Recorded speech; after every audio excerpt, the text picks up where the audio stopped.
मियोइब मपोकी पुंसी खोंगचत्ता ख्वाइदगी मरुओइब टांककसिंगी मनुंगदा इनखलकपा मही मसिंग तमलिंगै मतम असिसु अमनि हाइरिब मतम असिदा अंगांगसिंगना लाइरिक लाइसु तंबदा हेन्ना थवाइ यावगदबा अमदि तुंगदा मतिक चाबा मी अमा ओइनबगिदमक कन्न होनब मतमनि हाइरिब मतम असिदा खरा सेक्सिन सेनबिरबदि मखोइना आरानबा फत्तब लंबिदा सत्खिगदबदगी कन्म ngamduna मखोइबु अफबा मतिक चाबा मियोइ अममम ओहिनबा ngamgadoribani हाइरिबा पुंसीगी तांकक असिदा इराय लाइथोक्तुना अंगांगसिंगबु सेनहौद्रगना अंगांगसिंग अदुना अरानबा फत्तबा लंबीदा चटखिबदगी मखोइगी पुंसी मांगजबत नत्तना इमुंग मनुंगदसु मैसा लांगदौरिबनी मरम अदुना इनखतलक्लिबा अंगांगसिंगबु ममा मपा अहल लमन अमदी ओजासिंगना चेक्सिन्ना सेनबिदुना मखोइगी पुंसीबु मयाय काबा चिंजाकी इपाकता ताखिदनबा अमदी लंबी लाना चटखिदनबा होटनबिगदबनी आकाशवाणी इम्फालना लेप्तना संदोकचरिबा थौरम मिकअप थोकलसिगी 15 सुबा तांककता ngasi पुदुना लाक्चरी अंगांगसिंगबु लमजिंगबिबा नुंशिरा ताइबंग मालेमसे पांगलम खोसिंथा कामम लोदबा केंद्र की सोशल जस्टिस एंड एम्पावरमेंट ना इंग्लिशिंगनि तरामापन फोंगबा Magnitude of substance use in India की रिपोर्ट मतुंग इन्ना लेवाक असिदा सही तरादगी तरातरेट फावबगी मनुंगदा लैबा अंगांगसिंगी चादा अमा दशमिक अहुमदी यूबु मयाय काबसिंजाक ओइना सिजनै हाइरी पंजाबता अंगांगसिंगी चादा तरुक नोंगचुप बेंगोलदा चादा अहुम दशमिक मापन अदुगा महाराष्ट्रदना चादा अहुम दशमिक निपानना यूबु मयाय काबसिंजाक ओइना सिजनरी हाइरी चाही नौरिबा महिरोइसिंगना मयाय काबा चिंजाक सिजनरकपगी मरम कया लई महिरोइसिंगना मखोइगी नुंगतिगी पुंसीदा थेंगनरिबा तोंगान तोंगानबा खुदोंग चादबसिंग मायोकननबा होटनबदा मयाय काबा चिंजाक चारकपसु यावरिबनी इमुंग मनुंगदा ममा मपासिंगी मओंग मतौ अमदी लोइना तिनबा मरुप मपांगसिंगी मओंग मतौ कयानसु महिरोइसिंगबु मयाय काबा चिंजाक सिजनहलकपदा चावना मतेंग पांगलिबनी करिगुंबदना खुनाइदा नुपी थोकना नत्रगा नुपा थोकना मिरक तिन्ना हिंगबदा मयाय काबा चिंजाक सिजनबा हाइबसी तंगाई फदबा अमनी हाइना खनबदगी मखोइना लंबी असिदा चटखिनबगी मरम अमसु ओइरिबनी चाही नौरिबा मसा सिंगबु मयाय काबा चिंजाकी इपाकता ताखिदनबगिदमक ममा मपा अमदी अहल लमन सिंगना मसा सिंगबु यारिबा मखै सेक्शन सेनबिबा हाइबसी यामनमक तंगाई फदे अंगांग सिंगी मसादा महौसागा मानदबा मौंग मतौसिंग उरबदी सेक्शन सेनबा हौबा यारे मखोइगी मसादा हैनिंगबा वाटलबा मरम चादना सावगल्लबा पुंगनिंग वाखल सोंथरबा मदी मही मसिंग तंबदा पुंगनिंग चंगलक्त्रबदी मखोइबु मयाय काबा चिंजाक सिजनरिब्रा हाइबदु कुपना यंगसिनबिगदबनी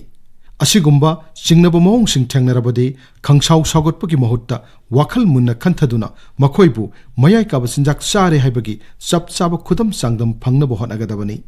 खुदम चांगदम फंगलबसु मखोइदा सागोत्तुना ताथी तावइना चैबमदी फुबीबना सिंगबा तौरोइदबनी मदुगी महुत्ता मखोइना हराव नुंगाइना लैबा मतमदा मयाय काबा चिंजाकना हक्सांगदा सोहलकपा अमदी पुनसिबु मांगहलकपा याबसिंग अदु निंगथिना ताकपिदुना वाखल ताहनगदबनी हाइनबा लई इमुंग मनुंगना अंगांगसिंगीदमक अहानबा स्कूलनी अदुगा ममा मपाना अहानबा ओजानी हाइना चौराकना चाही 10 दगी 13 फावबगी मनुंगदा लैरिबा इनखतलक्लिबा अंगांगसिंग असि निंगतंबा यामना पांबा अदुगा ममा मपा नत्रगा अहल लमनसिंगना ngang कया लौनिंगदबा मखोइना खनबदुना मचुमले खंजबा मतमनी मसुंग ममानबसिंगी ममांगदा अइदी मसी ngamle मयामना ngamnadaba ama aina tawba ngamle haiduna yamna chawthokchaba pokchaba matamni ꯃꯈꯣꯏꯒ ꯂꯣꯏꯅ ꯇꯤꯟꯅꯔꯤꯕ ꯃꯃꯥꯟꯅꯕꯁꯤꯡ ꯑꯗꯨꯒꯤ ꯒ꯭ꯔꯨꯞ ꯂꯩꯔꯤꯕ ꯑꯗꯨꯗꯒꯤ ꯏꯟꯊꯣꯛꯄꯤꯔꯛꯇꯅꯕ ꯇꯥꯟꯊꯣꯛꯄꯤꯔꯛꯇꯅꯕ ꯍꯥꯏꯗꯨꯅ ꯃꯃꯥꯟꯅꯕꯁꯤꯡ ꯑꯗꯨꯅ ꯌꯥꯅꯕ ꯆꯠꯅꯔꯤꯕꯅꯤ ꯃꯃꯥꯟꯅꯕꯁꯤꯡꯅ ꯀꯟꯅ ꯇꯛꯁꯤꯜꯂꯛꯄꯗꯒꯤ ꯑꯉꯥꯡꯁꯤꯡꯅ ꯃꯌꯥꯏ ꯀꯥꯕ ꯆꯤꯟꯖꯥꯛ ꯆꯥꯕ ꯅꯠꯇ꯭ꯔꯒ ꯁꯤꯖꯤꯟꯅꯕ ꯍꯧꯔꯛꯄꯁꯨ ꯌꯥꯎꯏ ꯃꯔꯝ ꯑꯗꯨꯅ ꯑꯉꯥꯡꯁꯤꯡꯕꯨ ꯄꯤꯛꯂꯤꯉꯩ ꯆꯍꯤ 3-4ꯗꯒꯤ ꯍꯧꯅ ꯂꯥꯏꯐ ꯁ꯭ꯀꯤꯜ ꯍꯥꯏꯕꯗꯤ ꯐꯠꯇꯕ ꯊꯕꯛ ꯑꯃ ꯇꯧꯅꯕ ꯍꯥꯏꯔꯛꯄꯗ ꯃꯗꯨ ꯄꯥꯝꯗꯦ ꯇꯧꯅꯤꯡꯗꯦ ꯍꯥꯏꯕ ꯉꯝꯕ ꯃꯇꯝꯕꯨ ꯌꯥꯊꯣꯛꯂꯒ ꯐꯖꯅ ꯁꯤꯖꯤꯟꯅꯕ ꯑꯆꯨꯝꯕ ꯋꯥꯔꯦꯞ ꯂꯧꯕ ꯑꯃꯗꯤ ꯆꯩꯊꯦꯡ ꯑꯃ ꯊꯦꯡꯅꯕꯗ ꯃꯗꯨꯕꯨ ꯀꯔꯝꯅ ꯃꯥꯏ ꯄꯥꯛꯅ ꯊꯦꯡꯅꯒꯗꯒꯦ ꯍꯥꯏꯕꯅꯆꯤꯡꯕ ꯇꯝꯕꯤꯕꯁꯨ ꯌꯥꯝꯅ ꯀꯥꯟꯅꯕ ꯃꯍꯩ ꯐꯪꯒꯅꯤ ꯃꯁꯤꯒꯤ ꯃꯇꯥꯡꯗ ꯑꯅꯧꯕ ꯃꯉꯥꯜ ꯇ꯭ꯔꯁꯠ ꯁꯦꯟꯇꯔꯒꯤ ꯀꯥꯎꯟꯁꯤꯂꯔ ꯈꯨꯔꯥꯏꯖꯝ ꯕ꯭ꯔꯖꯦꯁꯣꯔꯤꯅ ꯑꯁꯨꯝꯅ ꯐꯣꯡꯗꯣꯛꯂꯤ ꯃꯃꯥ ꯃꯄꯥ ꯑꯣꯏꯕꯁꯤꯡꯅ ꯏꯆꯥꯁꯤꯡꯕꯨ ꯄꯤꯛꯂꯤꯉꯩꯗꯒꯤ ꯍꯧꯅ ꯊꯛꯁꯤ ꯈꯥꯁꯤ ꯇꯝꯕꯤꯕꯗ ꯏꯊꯛ ꯊꯣꯡꯕꯁꯤꯡꯅ ꯍꯥꯏꯕ ꯏꯜꯂꯨ ꯋꯥꯉꯥꯡ ꯐꯖꯕ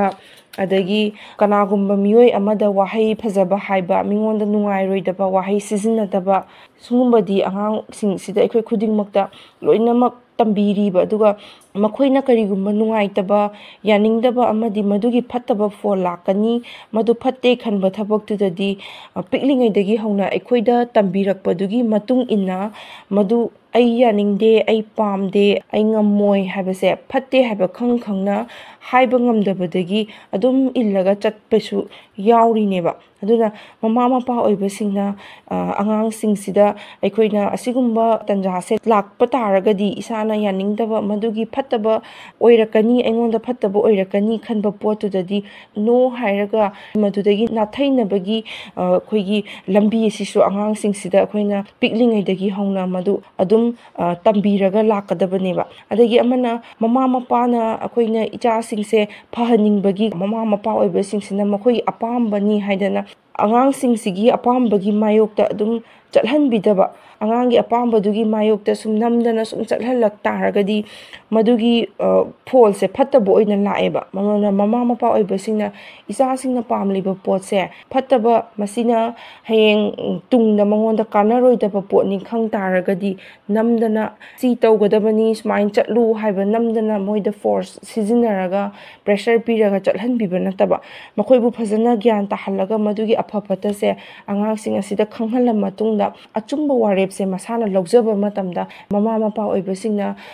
ꯑꯉꯥꯡꯁꯤꯡꯗꯨꯗ ꯄꯤꯛꯂꯤꯉꯩꯗꯒꯤ ꯍꯧꯅ ꯑꯗꯨم ꯃꯗꯨꯗ ꯃꯇꯦꯡ ꯄꯥꯡꯕꯤꯔꯒ ꯃꯁꯥꯅ ꯃꯁꯥꯕꯨ ꯑꯆꯨꯝꯕ ꯗꯤꯁꯤꯖꯟ ꯑꯆꯨꯝꯕ ꯋꯥꯔꯦꯞ ꯑꯃ ꯂꯧꯔꯛꯄ ꯃꯇꯝꯗ ꯇꯝꯕꯤꯔꯛꯀꯗꯕꯅꯦꯕ ꯁꯨꯝ ꯑꯗꯒꯤ ꯑꯃꯅ ꯑꯩꯈꯣই ꯃꯤꯑꯣꯏꯕꯁꯦ ꯑꯉꯥꯡꯁꯨ ꯑꯉꯥꯡꯒꯤ ꯑꯍꯟꯁꯨ ꯑꯍꯟꯒꯤ ꯑꯩꯒꯤꯆꯍꯤ ꯃꯇꯥꯡꯗꯨꯒꯤ ꯃꯇꯨꯡ ꯏꯟꯅ ꯈꯨꯗꯣꯡꯊꯤꯕ ꯁꯤ ꯑꯗꯨꯝ ꯃꯥꯌꯣꯛꯅꯩ ꯄ꯭ꯔꯣꯕ꯭ꯂꯦꯝꯁꯤꯗꯤ ꯑꯗꯨꯝ ꯊꯦꯡꯅꯔꯒ ꯂꯥꯛꯇꯣꯏꯅꯤ ꯑꯗꯨꯅ ꯄ꯭ꯔꯣꯕ꯭ꯂꯦꯝ ꯁꯣꯜꯚꯤꯡꯁꯦ ꯄꯤꯛꯂꯤꯉꯩꯗꯗꯤ ꯏꯆꯥꯅ ꯑꯩ ꯁꯤꯃ ꯇꯧꯔꯦ ꯁꯨꯃꯥꯏꯅ ꯇꯧꯔꯦ ꯍꯥꯏꯔꯛꯄ ꯃꯇꯝꯗꯗꯤ ꯃꯃꯥ ꯃꯄꯥ ꯑꯣꯏꯕꯁꯤꯡꯅ ꯁꯨꯃꯥꯏꯅ ꯇꯧ ꯁꯤ ꯇꯧ ꯍꯥꯏꯔꯒ ꯌꯥꯝ लाइना सॉल्व तौबी यम लाइना मदुदगी मासे लांथोकबीबा अदुगी हैबिट से अदुगी हैनबी से सुम पिकलिंगैदगी अखोइना सुम थमकगा सुम लाकपा तारगदी हयेंग चावराबा मतमदा आंगांग सिंगसे कनागुम्बा मगी मतेंग यावदना मसाना मसागी प्रॉब्लम लाकपा खुदिंगमक्ता मसाना सॉल्व तौबा ngamdaba कनागुम्बा मगी मतेंग दुम दरकार तारकपा अदुना मदुना कईगुम्बा मतेंग पांगबीनबा लेरक्तबा मतांग थोकलकपा मतमददी मखोइदा अखोइगी कइनोसे स्ट्रेस कुम्बा थेंगनरकांदा मदुना अमुक निसागी इपाक्ता चंगसिलकपगी यामना अचौबा मरम अमसु ओय अदुना आंगांगसिंग असिसु अखोइना ममा मपा ओइबसिंगना अखोइगी पिकलिंगैदगी हौना मसागी थेंगनरकपा प्रॉब्लम सिंग अदो सॉल्व तौबगी मसाना सॉल्व तौजबगी मीन्सिंग अदो ताकपीरगा मसाना सॉल्व तौजबा अचुम्बा डिसिजन दो अचुम्बा वारेपतो लौरगा मसाना प्रॉब्लम से सॉल्व तौहनबीबदा मतेंग पांगबीबा अदगी अमुकसु अखोइगी टाइम मैनेजमेंट से हबदी मतमसे फजना सिजिनबा नोमगी तौगदबा थबक थौरमसिंग फजना याथोकपीरकांदा मदु ngakna चटपगी हैनबी अमा थंबीबसे अखोइना पिकलिंगैदगी हौना आंगांगसिंग असे अदुम तंबीरकपा अमा दरकार ताइबा आंगांगसिंग असिदा सुगुम्बा स्किल डेवलपमेंट से सुम लैरगा लाक्तारगदी अखोइना तंबीरगा सुम चलहल लाकपा तारगदी आंगांगसिंग असे निसागी लंबीदगी नाथैबा ngamgani हाइजनिंगे angang ama sembada oza amadi mama mapasinggi chawraba thodang lei haibasi pumnamakna khangnaraba wafamni maram aduna mama mapa amadi oza singna chang naina unaduna tathok tasin tawminnaba yamna phai masi afaba mahairoi sing puthokna bagidamak mahai tamlingai punsida tangai phadana tawdaba yadraba thodang amani asumna unabasina ओजासिंगदगी फजरबा वाखलोन कया फंगदुना mama मपासिंगना मचासिंगबु युमदा सेनबा अमदी lyric लाइसुगी अवाट अपासिंग मेनखतपदा Chowna मतेंग पांगलिबनी मसिगी मथक्ता आंगांगसिंग अदुगी lyric हैबगी चांग मखोइना सोथरिबा सरुक अमदी क्लासता आंगांगसिंग अदुगी लमचत छाजतकी मओंग मतौसिंग लाइना खंगबा ngamgadawribani Anangsing adugi asonba saruksing nganna khangdoktuna maikai chumna lamjingbadasu mama mapa amasung oza sing unabasina chauna kanaba piribani amaromda oza singnasu mama mapa singdagi mahiroi sing adugi matangda kanaraba wafam kaya khangba ngamduna mahiroi sing adubu lamjing lamtakpada chauna kanaba phangadoribani asigumba mama mapa amadi oza singi mifam asina mayai kabasinjak sizinaba yauna mahiroi singna फत्तबा अरानबा लंबीदा चटखिगदबदगी मतम चाना कलहौबा ngamgadoribani masigi matangda Directorate of Education Esta Assistant Director oiribi Laisangthem Kamalana asumna phongdoklei ओजागा लोइनरिबा मतमदुदी अमुक महै तमिबस महै लोइसंग लैरिबा मतमदो कितनी अतै मतमदी अमुक ओजादुगा अमुक लोइना दतारदी आंगांसिना करी तौरिगे माना खल्लिबा वाखन माजे अफफतसी मागी लैमिनरिबा लोइनरिबा इमुंग मनुंगी मी नत्रगा माबु यामना नंगनरिबा मीदुदसु आंगांसिगी मवोंग मतौसी खंगदबा याते ताक्तबा यादबा मतम यावरई महै लोइसंग अमदा माकी ताकपी तंबिरिबा ओजा नत्रगा मागी हेडमास्टर और नत्रगा प्रिंसिपल गुंबना आंगांसिगी खन्ननबगी दमक्ता पेरेंट्स टीचर मीटिंग अमा था अमगी मनुंग नत्रगा था अनि और अहुंगी मनुंगदा अमुरक कौरकपा मतमदा नुमित अमन लेपकपा मतमदा पेरेंट्सिंग असिना मागी चिल्लबा थबक तौदबा यादबा ngaतनी थबक अदु ओइरगसु इचागी दमक्तनी को खलगा पुंखाय अमतंग ओइरसु पुंग अमतंग ओइरसु काइथोपिरगा महै लोइसंगदुदा चटलगा ओजादुगा उनरगा ताथोक तासिन तौमिनरगा आंगांगी अफफता खनमिनरगा आंगांसि करिदा सोइखिदगे सोइरोइगदगे हाइबसे खन्नदबा यादबा मतम ओइरए अदुना अइना मयामदा हाइजनिंगबदी मयामगी चिल्लबा मतम अदु काइथोपिरगा नोमा कौरकपा मतमदा कौरइबसी आंगांगी दमक्ता मागी फत्तबा ngaता फोंदोरकदोइने माना करी अरानबा तौरुरबनो काइबदो खनबीदना आंगांसिगी स्कूल न कौरइबसी आंगांसिगी फत्तबा ngaता फोंदोपदो नते आंगांसिगी अफबा आंगांसिगी सोइगिदनबा ताथोक तासिन तौनबगी कौरकपसु ओइरमगनी हाइबसी खनबीरगा पेरेंट्सिंगना चिल्लबा मतमस्तु काइथोपिरगा लाकपिरगा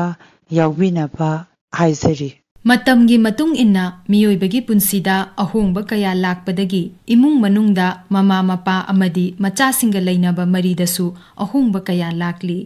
ममा मपासिंगना मसा कोमनबा होटनबा नत्रगा मसासिंबु हेना फहन्नबा होटनरिबनी हाइदुना मचासिंबु बोर्डिंगदा थमजिनबगी चटनबी अमा पाकसन्ना लैरक्लिबा असिना आंगांसिंगा ममा मपासिंगगी मरक्ता लैनबा मरीदा अकाइबा थोरक्तबसु नत्ते ममा मपासिंगना मचासिंगबु कदाइदा सोइखिगदगे हाइना चेक्सिन्ना सेनगदबा अदुगी महुत्ता मितोपता इसागी थौदांग सिन्ना थोकपदगी अफबा मियोय ओइरक्पा यारंबा आंगांग कया मयाय काबा चिंजाकता लाइचुबा ओइरक्खिबा नत्रगा लंबी लाना चटखिबदगी मांगखिबा कयासु यावदबा नत्ते ममा मपा ओइरिबसिंगना मचासिंगबु अफबा मतिक चाबा मियोय अममम ओइहन्निंगलबदी मखोइना ममा मपा अमा ओइबगी चपचाबा थौदांग अदुसु सोइदना लौफम थोई मचासिंगबु मतम सांगना सेनबा नत्रगा मखोइगे लोइनबा ngamdrabasu ngayak लोइनबगी मतम फंगबदा वारी वताई निंगथिना साबिदुना मखोइगे वाफमसिंग ताथोकपिगदबनी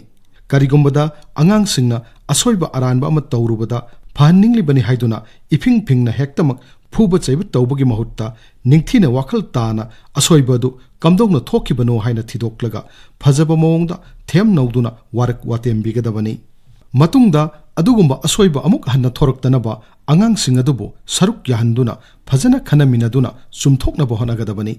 मसिगी मतंगदा क्लिनिकल साइकोलॉजिस्ट पाउनम थोइबिना असुमना फोंदोक्ली Quality time gi matangda haijabada angangda sangna matam piba kanda kaigumba kanda mama mapana stress wangdana sauningba thaba inkhanga mari leinana tension gumba kaba kanda angangda tainaba gumba asigumba su thokdaba nate aduna anganga hak loina biba kanda aina hujik matam nga haktang kaithoga minute 30 kunsidang angangi damakta kaithoke haina khanna chapyungna lepa kanda khoida leiba parents da leiba anganga mari leinandaba poching singa haktang nakanna thamaga angangda matam pibiba akoina kaithokpa ngambra angangi damakta minute 30 muktang kun muktang mana ngasi kaidorei magi numitse kumaina torei nungaitaba kaino pendaba kai leige akoida kai hainingba leige kai mot phongdokningi school da masung mamanabi singa loinarakpada nungaitaba akoida suwari libiyu haina tawdana moiga wari sanaminadana ngahak sanaminadana leminaba yamna darkar tai atopa thabak pusandabida loinabaduni ko quality time haijatoise yam toina taba amana parents singna hainabada angang singse kharasu phudaba yade haibisisu yam toina tajai angang da phuba natraga thina kanna chaibana phagathanbagi mahutta hena sokpa mama mapaga maga loinariba ahansinga mari lapthoknabagi maram oi sigi mahutta irena wari saraga gyan tahannaba hotnaba tung koina chatnaba yaba amasung anganga naksinna halli yariba makai angang singda phu chaibitaba yaningdaba leiraga phajana haibiba moigi su mot kai haina khalli haibadu tathokpiba yamna darkar tai angangbu afabal lambenda lamjing lamtakpige hairagadi ahan akoigi su maru oiba thodang ama oina akoigi iwong itau wangang sangang loinamak afaba maigeida porakpana hena tungkoina kanagani haina khanjai Anangsingbu mayai kaba jinjaki khayata takhidanabagidamag senaba matamda angangsing aduna kanaga loina tinari haibasi mama mapa ahal laman singna khangdoknaba hotnabigadabani makhoina school singda mahai tamba chatpa matamda tongan ba mafamdagi lakpa angang kaya ama thengnaribani makhoigi manungda khara ngausinnaba kharana lairik laishuda hena thawai yawba aduga kharana mayai oirap leiba yawribani maram aduna angang singi lamchat chhajata ahongba khara hek urakpada angang sing aduga loina tinariba marup mapang singi ithil yawbara haibasi ningthina khangdoknaba hotnagadabani karigumba yawram labadi adugumba angang sing aduga yariba makhai loina tinadanaba amadi makhoidagi lapthokpa ngamnaba phajaba maongda wari watai sabiduna matam chana chumthoknaba hotnabigadabani afaba masasing puthoknabagidamakta mama mapa singna masasingi mamangda afaba lamcha sajat utpiba mathau tai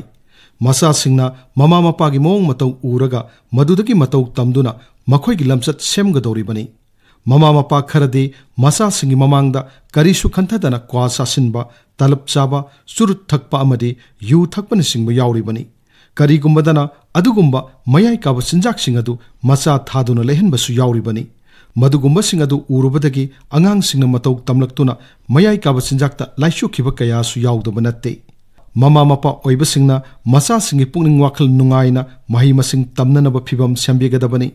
inkhalakpa matamda angang singna karigumba maram amadasu hektamak pungning nungsiba amadi makhoigi wakhalda puba thangma ngamjadaba polum kaya pubadagi madudagi nanthoknanaba natraga chaina adu khangnaba honabada mayai kaba sinjakta tainarakpasu yawdaba natte maram aduna mama mapa singna makhoigi macha singbu marup amagumna icham chamna loinaduna adugumba phibam sing leibra haibadu khangdoknaba hotnagadabani amadi makhoigi pukning wakhalbu phathabigadabani punsida karigumba chaina chaitheng ama thengnarakpa matamda madubu kamdawna thengnaduna achumba lambida chatkani haibagi maong matau singsu mama mapa oibasingna takpiba kanagani matang matam chana angang singda mayai kaba chinjaki amangba singi matangda wakhal tanaba takpi tambigadabani mama mapa ama oina macha singi damak lawpham thokpa thaudang singi matangda phongdokladuna anauba mangal trust center gi counselor sagol sem lupa chandrana asumna phongdokli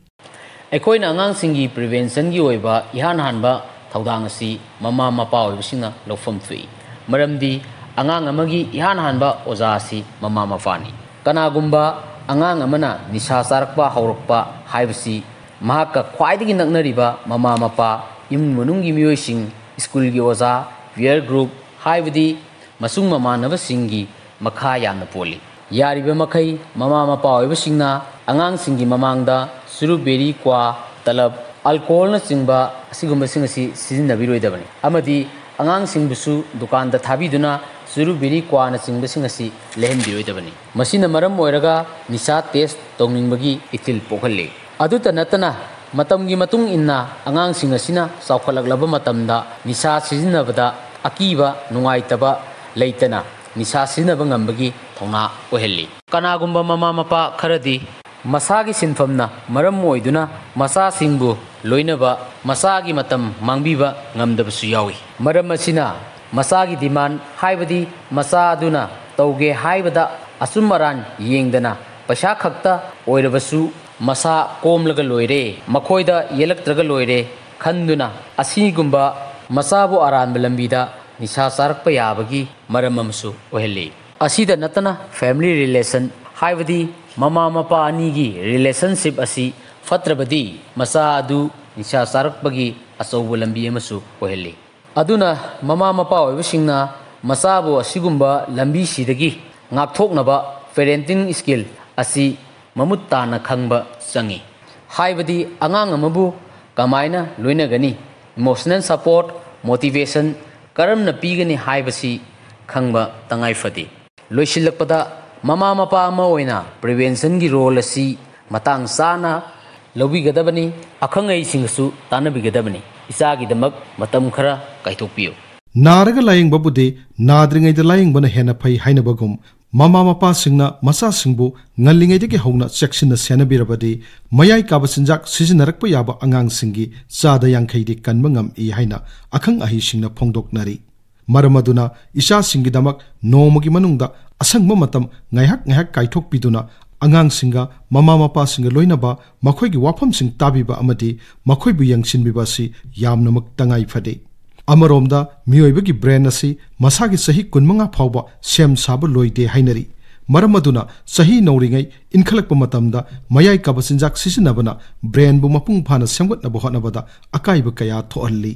ꯆꯍꯤ ꯅꯧꯔꯤꯕ ꯑꯉꯥꯡꯁꯤꯡꯅ ꯃꯌꯥꯏ ꯀꯥꯕ ꯆꯤꯟꯖꯥꯛ ꯁꯤꯖꯤꯟꯅꯕꯗꯒꯤ ꯂꯥꯏꯆꯨꯔꯛꯂꯕꯗꯤ ꯇꯣꯉꯥꯟꯕ ꯈꯨꯗꯣꯡꯆꯥꯗꯕ ꯊꯧꯗꯣꯛ ꯀꯌꯥ ꯊꯣꯔꯛꯄ ꯌꯥꯏ ꯍꯛꯆꯥꯡ ꯑꯃꯗꯤ ꯄꯨꯛꯅꯤꯡ ꯋꯥꯈꯜ ꯋꯥꯍꯟꯕꯇ ꯅꯠꯇꯅ ꯃꯁꯥ ꯃꯊꯟꯇ ꯁꯤꯖꯕ ꯐꯥꯎꯕ ꯊꯣꯔꯛꯄ ꯌꯥꯎꯔꯤꯕꯅꯤ ꯑꯉꯥꯡ ꯑꯃꯒꯤ ꯄꯨꯟꯁꯤꯗ ꯈꯪꯐꯝ ꯊꯣꯛꯄ ꯑꯃꯗꯤ ꯍꯩꯐꯝ ꯊꯣꯛꯄ ꯄꯨꯝꯅꯃꯛ ꯃꯁꯥ ꯃꯊꯟꯇ ꯍꯩꯖꯔꯛꯀꯗꯕ ꯅꯠꯇꯦ ꯃꯃꯥ ꯃꯄꯥꯁꯤꯡ ꯑꯃꯗꯤ ꯑꯣꯖꯥꯁꯤꯡꯅ ꯇꯥꯛꯄꯤ ꯇꯝꯕꯤꯗꯨꯅ ꯈꯪꯍꯟ ꯍꯩꯍꯟꯒꯗꯕ ꯀꯌꯥ ꯂꯩꯔꯤꯕꯅꯤ ꯑꯉꯥꯡ ꯑꯃꯒꯤ ꯃꯁꯥꯗ ꯄꯨꯟꯁꯤ ꯇꯥꯡꯀꯛꯀꯤ ꯃꯇꯨꯡ ꯏꯟꯅ ꯐꯥꯎꯔꯤꯕ ꯄꯨꯛꯅꯤꯡ ꯏꯍꯨꯜꯁꯤꯡꯁꯨ ꯃꯃꯥ ꯃꯄꯥꯁꯤꯡꯅ ꯈꯪꯅꯕ ꯍꯣꯠꯅꯕꯤꯒꯗꯕꯅꯤ ꯃꯁꯤꯒꯤ ꯃꯇꯥꯡꯗ ꯆꯍꯤ 14ꯔꯣꯝ ꯆꯨꯞꯅ ꯑꯉꯥꯡꯁꯤꯡꯒꯤ ꯁꯥꯏꯀꯣꯂꯣꯖꯤꯒꯤ ꯂꯝꯗ ꯊꯕꯛ ꯇꯧꯔꯛꯂꯕꯤ ꯇꯥꯡꯖꯈꯣꯝꯕꯤ ꯌꯥꯝꯕꯦꯝꯅ ꯑꯁꯨꯝꯅ ꯐꯣꯡꯗꯣꯛꯂꯤ ꯑꯍꯥꯟꯕꯗ ꯑꯉꯥꯡ ꯃꯁꯥꯃꯛꯀꯤ ꯊꯧꯗꯥꯡ ꯑꯁꯤꯗ ꯑꯉꯥꯡ ꯑꯁꯤꯅ ꯑꯔꯨꯕ ꯇꯥꯟꯖꯥꯗ ꯀꯔꯝꯕ ꯀꯃꯥꯏꯅ ꯑꯩꯁꯤ ꯃꯁꯤꯗꯒꯤ ꯉꯥꯛꯊꯣꯛꯁꯤꯒꯦ ꯍꯥꯏꯕꯁꯤꯒꯤ ꯋꯥꯔꯦꯞ ꯂꯧꯕ ꯉꯝꯖꯒꯗꯕꯅꯤ ꯑꯅꯤꯁꯨꯕꯗ ꯃꯁꯥꯅ ꯂꯥꯏꯔꯤꯛ ꯂꯥꯏꯁꯨ ꯑꯃꯁꯨꯡ ꯃꯁꯥꯒꯤ ꯚꯦꯂ꯭ꯌꯨ ꯑꯗꯨꯗ ꯊꯥꯛ ꯋꯥꯡꯅ ꯊꯝꯕ ꯉꯝꯒꯗꯕꯅꯤ ꯑꯍꯨꯝꯁꯨꯕꯗ ꯏꯃꯨꯡ ꯃꯅꯨꯡ ꯃꯔꯨꯞ ꯃꯄꯥꯡꯒ ꯑꯐꯕ ꯃꯔꯤ ꯊꯝꯕ ꯉꯝꯒꯗꯕꯅꯤ ꯃꯔꯤꯁꯨꯕꯗ ꯏꯃꯨꯡ ꯃꯅꯨꯡꯒꯤ ꯃꯤꯑꯣꯏꯁꯤꯡꯒ ꯋꯥꯔꯤ ꯋꯥꯇꯥꯏ ꯁꯥꯟꯅꯕꯗ ꯚꯥꯞ ꯇꯥꯅ ꯁꯥꯟꯅꯕꯤꯕ ꯉꯝꯕ ꯑꯣꯏꯒꯗꯕꯅꯤ ꯃꯉꯥꯁꯨꯕꯗ ꯃꯁꯥꯒꯤ ꯑꯋꯥꯠꯄꯁꯤꯡ ꯏꯃꯣꯁꯅꯦꯜ ꯑꯃꯁꯨꯡ ꯐꯤꯖꯤꯀꯦꯜ ꯑꯋꯥꯠꯄꯁꯤꯡꯗꯣ ꯁꯧꯒꯠꯄ ꯉꯝꯕ ꯑꯣꯏꯒꯗꯕꯅꯤ ꯃꯁꯤꯗ ꯑꯩꯅ ꯄꯟꯖꯈ꯭ꯔꯤꯕ ꯈꯔ ꯑꯁꯤ ꯑꯉꯥꯡ ꯑꯃꯅ ꯃꯊꯟꯇ ꯍꯩꯖꯔꯛꯀꯗꯕ ꯅꯠꯇꯦ ꯃꯁꯤꯗꯅꯤ ꯃꯃꯥ ꯃꯄꯥ ꯑꯣꯖꯥ ꯒꯨꯔꯨ ꯀꯩꯔꯣꯏ ꯂꯩꯀꯥꯏ ꯁ꯭ꯀꯨꯜꯒꯤ ꯊꯧꯗꯥꯡ ꯌꯥꯝꯅ ꯃꯔꯨ ꯑꯣꯏꯔꯤꯕꯁꯤ ꯑꯉꯥꯡ ꯑꯃꯗ ꯐꯥꯎꯔꯤꯕ ꯏꯊꯤꯜ ꯑꯁꯤ ꯚꯥꯞ ꯇꯥꯕꯤꯕ ꯑꯃ ꯌꯥꯝꯅ ꯃꯔꯨ ꯑꯣꯏ ꯑꯉꯥꯡ ꯑꯃꯅ ꯐꯥꯎꯔꯛꯂꯤꯕ ꯑꯐꯕ ꯅꯠꯇ꯭ꯔꯒ ꯐꯠꯇꯕ ꯏꯍꯨꯜ ꯑꯁꯤ ꯑꯍꯜ ꯑꯣꯏꯕ ꯑꯩꯈꯣꯏꯅ ꯐꯠꯇꯕꯁꯤꯡꯗꯣ ꯆꯨꯝꯊꯣꯛꯄꯤꯕ ꯑꯃ ꯌꯥꯝꯅ ꯃꯔꯨ ꯑꯣꯏ ꯚꯥꯞ ꯇꯥꯅ ꯄꯨꯛꯃꯦꯟ ꯄꯥꯎꯃꯤꯟꯅꯔꯒ ꯑꯉꯥꯡꯗ ꯐꯥꯎꯔꯤꯕ ꯅꯨꯡꯉꯥꯏꯕꯁꯤꯡꯗꯣ ꯑꯩꯈꯣꯏꯅ ꯃꯨꯟꯅ ꯇꯥꯕꯤꯕ ꯑꯃ ꯃꯔꯨ ꯑꯣꯏ ꯑꯍꯨꯝꯁꯨꯕꯗ ꯑꯁꯥꯎꯕ ꯐꯥꯗꯕ ꯇꯥꯛꯄꯤꯕ ꯑꯩꯈꯣꯏꯅ ꯑꯉꯥꯡꯗ ꯇꯝꯕꯤꯒꯗꯕꯅꯤ ꯑꯁꯥꯎꯕꯗꯀꯃꯥꯏꯅ ꯐꯥꯗꯒꯦ ꯍꯥꯏꯕ ꯇꯥꯛꯄꯤꯕ ꯉꯝꯕ ꯑꯁꯤꯗ ꯑꯉꯥꯡꯁꯤꯡꯅ ꯑꯁꯥꯎꯕꯗ ꯃꯥꯏꯀꯩ ꯂꯥꯟꯅ ꯆꯠꯈꯤꯗꯅꯕ ꯑꯍꯜ ꯑꯣꯏꯕ ꯑꯩꯈꯣꯏꯅ ꯇꯥꯛꯄꯤꯕ ꯑꯁꯤ ꯌꯥꯝꯅ ꯃꯔꯨ ꯑꯣꯏ ꯃꯊꯪꯗ ꯑꯉꯥꯡ ꯃꯁꯥꯅ ꯌꯥꯅꯤꯡꯗꯕ ꯐꯣꯡꯗꯣꯛꯄꯗ ꯑꯩꯈꯣꯏꯅ ꯀꯔꯝꯅ ꯃꯥꯕꯨ ꯇꯥꯛꯄꯤꯒꯗꯒꯦ ꯍꯥꯏꯕꯁꯤꯁꯨ ꯑꯃꯨꯛ ꯊꯝꯖꯒꯦ ꯃꯇꯝ ꯊꯦꯡꯊꯍꯟꯕ ꯑꯩꯈꯣꯏꯅ ꯇꯥꯛꯄꯤꯕ ꯌꯥꯕꯁꯦ ꯏꯕꯨꯡꯉꯣ ꯅꯁꯨꯡ ꯅꯃꯥꯟꯅꯕꯅ ꯑꯁꯤ ꯇꯧꯁꯤ ꯑꯗꯨ ꯇꯧꯁꯤ ꯍꯥꯏꯕ ꯀꯥꯟꯗ ꯑꯩꯈꯣꯏꯅ ꯍꯧꯖꯤꯛ ꯇꯧꯔꯣꯏꯁꯤ ꯑꯩꯗꯤ ꯉꯝꯈꯤꯔꯣꯏ ꯍꯥꯏꯕ ꯑꯩꯅ ꯊꯥꯖꯕ ꯑꯍꯟ ꯑꯃꯗ ꯑꯃꯨꯛꯇ ꯍꯪꯖꯔꯛꯈꯤꯒꯦ ꯍꯥꯏꯕ ꯁꯤꯒꯨꯝꯕ ꯊꯦꯡꯊꯍꯟꯅꯕ ꯇꯦꯛꯇꯤꯛꯁ ꯑꯁꯤ ꯑꯩꯈꯣꯏꯅ ꯑꯉꯥꯡꯁꯤꯡꯗ ꯇꯥꯛꯄꯤꯕ ꯌꯥꯏ ꯑꯅꯤꯁꯨꯕꯗ ꯅꯥꯊꯩꯍꯟꯅꯕ ꯇꯥꯛꯄꯤꯕ ꯃꯁꯤꯗ ꯑꯩꯈꯣꯏꯅ ꯇꯥꯛꯄꯤꯕ ꯌꯥꯕꯁꯦ ꯑꯩꯈꯣꯏꯅ ꯑꯁꯤ ꯇꯧꯔꯒ ꯀꯔꯤ ꯅꯨꯡꯉꯥꯏꯕ ꯐꯪꯗꯣꯔꯤꯒꯦ ꯁꯤ ꯇꯧꯗꯣꯔꯤ ꯁꯔꯨꯛ ꯑꯩꯈꯣꯏ ꯂꯥꯏꯔꯤꯛ ꯑꯣꯏꯅ ꯄꯥꯁꯤ ꯀꯥꯟꯅꯗꯦ ꯚꯥꯏ ꯍꯥꯏꯕ ꯁꯤꯒꯨꯝꯕ ꯇꯥꯛꯄꯤꯕ ꯃꯁꯤꯁꯨ ꯌꯥꯝꯅ ꯃꯔꯨ ꯑꯣꯏ ꯑꯔꯣꯏꯕꯗ ꯑꯩꯅ ꯊꯝꯖꯅꯤꯡꯂꯤꯕꯁꯤ ꯃꯁꯤꯗ ꯌꯥꯗꯦ ꯍꯥꯏꯕ ꯑꯁꯤ ꯑꯩꯈꯣꯏꯅ ꯑꯉꯥꯡꯗ ꯇꯥꯛꯄꯤꯕ ꯃꯔꯝ ꯑꯃ ꯍꯥꯏꯕ ꯍꯦꯛꯇ ꯍꯥꯏꯖꯟꯕ ꯉꯁꯤꯗꯤ ꯑꯩ ꯀ꯭ꯔꯤꯀꯦꯠ ꯁꯥꯟꯅꯕ ꯆꯠꯀꯅꯤ ꯍꯦꯟꯅ ꯇꯥꯛꯄꯤꯕ ꯃꯊꯪꯗ ꯐꯥꯒꯤ ꯑꯣꯏꯅ ꯇꯥꯊꯣꯛꯄꯤꯕ ꯀꯔꯤꯅꯣ ꯚꯥꯏ ꯆꯨꯔꯨꯞ ꯊꯛꯑꯒꯗꯤ ꯑꯩꯗꯤ ꯁꯣꯔ ꯐꯨꯟꯗꯅ ꯁꯤꯕ ꯇꯥꯔꯦꯅꯦ ꯀꯥꯏꯅꯒ ꯍꯦꯛ ꯁꯨꯃꯥꯏꯅ ꯑꯉꯥꯡ ꯐꯥꯒꯤ ꯇꯥꯊꯣꯛꯅꯕ ꯍꯦꯛ ꯇꯥꯛꯄꯤꯕꯒꯨꯝꯕ ꯑꯗꯨꯒ ꯍꯥꯏꯔꯤꯕ ꯃꯤꯑꯣꯏꯁꯤꯡꯁꯤꯗꯒꯤ ꯂꯥꯞꯊꯣꯛꯅꯕ ꯍꯣꯠꯅꯕꯗꯨꯗ ꯑꯩꯈꯣꯏꯅ ꯑꯉꯥꯡꯁꯤꯡꯁꯤꯗ ꯌꯥꯔꯤꯈꯣꯏ ꯃꯉꯣꯟꯗꯒꯤ ꯈꯔ ꯂꯥꯞꯅ ꯂꯩꯌꯨꯀꯣ ꯍꯥꯏꯅ ꯍꯥꯏꯕ ꯑꯁꯤꯁꯤꯅ ꯍꯦꯟꯅ ꯑꯉꯥꯡꯗ ꯍꯦꯟꯅ ꯏꯐꯦꯛꯇꯤꯚ ꯑꯣꯏ ꯍꯥꯏꯅ ꯑꯩꯅ ꯍꯥꯏꯖꯅꯤꯡꯉꯤ ꯑꯉꯥꯡꯁꯤꯡ ꯑꯁꯤ ꯂꯩꯀꯣꯜ ꯑꯃꯗ ꯍꯧꯔꯤꯕ ꯄꯤꯛꯂꯤꯕ ꯄꯥꯝꯕꯤꯒꯤ ꯆꯔꯥ ꯑꯃꯒꯨꯝꯕꯅꯤ ꯃꯈꯣꯏꯕꯨ ꯅꯤꯡꯊꯤꯅ ꯃꯈꯣꯡ ꯁꯣꯝꯕꯤꯗꯨꯅ ꯏꯁꯤꯡ ꯆꯥꯏꯕꯤꯗꯨꯅ ꯆꯦꯛꯁꯤꯟꯅ ꯁꯦꯟꯅꯕꯤꯔꯕꯗꯤ ꯃꯄꯨꯡ ꯃꯔꯩ ꯐꯥꯔꯛꯇꯨꯅ ꯂꯩꯕꯥꯛ ꯑꯁꯤꯒꯤ ꯇꯨꯡꯒꯤ ꯑꯆꯪꯕ ꯌꯨꯝꯕꯤ ꯑꯣꯏꯒꯗꯧꯔꯤꯕꯅꯤ ꯃꯈꯣꯏꯅ ꯃꯍꯩ ꯃꯁꯤꯡ ꯅꯤꯡꯊꯤꯅ ꯍꯩꯗꯨꯅ ꯃꯁꯥ ꯃꯎ ꯐꯅ ꯋꯥꯈꯜ ꯂꯧꯁꯤꯡ ꯂꯩꯔꯕ ꯃꯇꯝꯗꯅꯤ ꯆꯥꯎꯈꯠ ꯂꯝꯖꯦꯜꯗ ꯃꯥꯡꯖꯤꯜ ꯊꯥꯕ ꯉꯝꯂꯛꯀꯗꯧꯔꯤꯕ ꯑꯃꯔꯣꯝꯗ ꯏꯃꯨꯡ ꯃꯅꯨꯡꯒꯤ ꯃꯤꯠꯌꯦꯡꯗ ꯌꯦꯡꯂꯒꯁꯨ ꯃꯈꯣꯏꯅ ꯑꯐꯕ ꯃꯇꯤꯛ ꯆꯥꯕ ꯃꯤꯁꯛ ꯑꯣꯏꯔꯛꯂꯕꯗꯤ ꯃꯃꯥ ꯃꯄꯥꯁꯤꯡꯅ ꯑꯍꯜ ꯑꯣꯏꯔꯛꯂꯕ ꯃꯇꯝꯗ ꯃꯆꯥꯁꯤꯡꯒꯤ ꯃꯤꯅꯨꯡꯁꯤ ꯊꯧꯖꯥꯜꯒ ꯂꯣꯏꯅꯅ ꯈꯨꯌꯥ ꯇꯨꯁꯤꯠꯅ ꯅꯨꯡꯉꯥꯏꯅ ꯍꯤꯡꯕ ꯉꯝꯒꯗꯧꯔꯤꯕꯅꯤ ꯑꯉꯥꯡꯁꯤꯡꯕꯨ ꯃꯇꯝ ꯆꯥꯅ ꯌꯦꯡꯁꯤꯟꯕꯤꯕ ꯑꯃꯗꯤ ꯅꯤꯡꯊꯤꯅ ꯂꯝꯖꯤꯡꯕꯤꯗꯨꯅ ꯁꯦꯝꯕꯤ ꯁꯥꯕꯤꯍꯧꯗ꯭ꯔꯒꯅ ꯃꯃꯥ ꯃꯄꯥꯁꯤꯡꯅ ꯑꯍꯜ ꯑꯣꯏꯔꯛꯂꯕ ꯃꯇꯝꯗ ꯋꯥꯅ ꯂꯦꯟꯕ ꯀꯌꯥꯁꯨ ꯌꯥꯎꯔꯤꯕꯅꯤ ꯃꯔꯝ ꯑꯗꯨꯅ ꯃꯃꯥ ꯃꯄꯥꯁꯤꯡꯅ ꯃꯆꯥꯁꯤꯡꯕꯨ ꯃꯇꯝ ꯆꯥꯅ ꯌꯦꯡꯁꯤꯟꯕꯤꯕ ꯑꯃꯗꯤ ꯁꯦꯟꯅꯕꯤꯕ ꯍꯥꯏꯕꯁꯤ ꯅꯥꯟꯊꯣꯛꯐꯗ꯭ꯔꯕ ꯊꯧꯗꯥꯡ ꯑꯃꯅꯤ ꯃꯁꯤꯅ ꯑꯉꯥꯡꯁꯤꯡꯕꯨ ꯃꯌꯥꯏ ꯀꯥꯕ ꯆꯤꯟꯖꯥꯛꯇ ꯂꯥꯏꯆꯨꯈꯤꯒꯗꯕꯗꯒꯤ ꯀꯟꯕꯁꯨ ꯉꯝꯒꯗꯧꯔꯤꯕꯅꯤ ꯑꯉꯥꯡꯁꯤꯡꯕꯨ ꯃꯤꯅꯨꯡꯁꯤ ꯊꯧꯖꯥꯟꯒ ꯂꯣꯏꯅꯅ ꯅꯤꯡꯊꯤꯅ ꯃꯈꯣꯡ ꯁꯣꯝꯃꯤꯟꯅꯔꯁꯤ ꯃꯌꯥꯏ ꯀꯥꯕ ꯆꯤꯟꯖꯥꯛꯀꯤ ꯆꯩꯊꯦꯡꯗꯒꯤ ꯅꯥꯟꯊꯣꯛꯅꯅꯕ ꯑꯩꯈꯣꯏ ꯄꯨꯟꯅ ꯊꯧꯗꯥꯡ ꯂꯧꯃꯤꯟꯅꯔꯁꯤ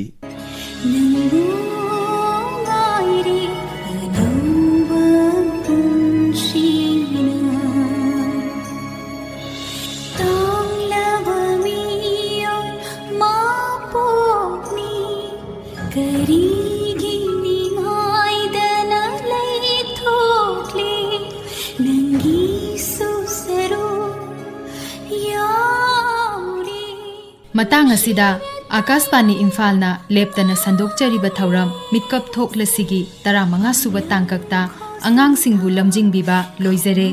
ꯊꯧꯔꯝ ꯑꯁꯤꯒꯤ ꯑꯏꯕ ꯉꯥꯡꯉꯣꯝ ꯀꯤꯔꯟ ꯊꯧꯔꯝ ꯄꯨꯊꯣꯛꯄ ꯊꯣꯛꯆꯣꯝ ꯖꯣꯒꯦꯟꯗ꯭ꯔꯖꯤꯠ ꯊꯧꯔꯝ ꯂꯥꯟꯊꯣꯛꯆꯔꯤꯕꯁꯤꯡ ꯑꯣꯀ꯭ꯔꯝ ꯎꯃꯥꯗꯤꯅꯤ ꯑꯃꯁꯨꯡ ꯉꯥꯡꯉꯣꯝ ꯀꯤꯔꯟ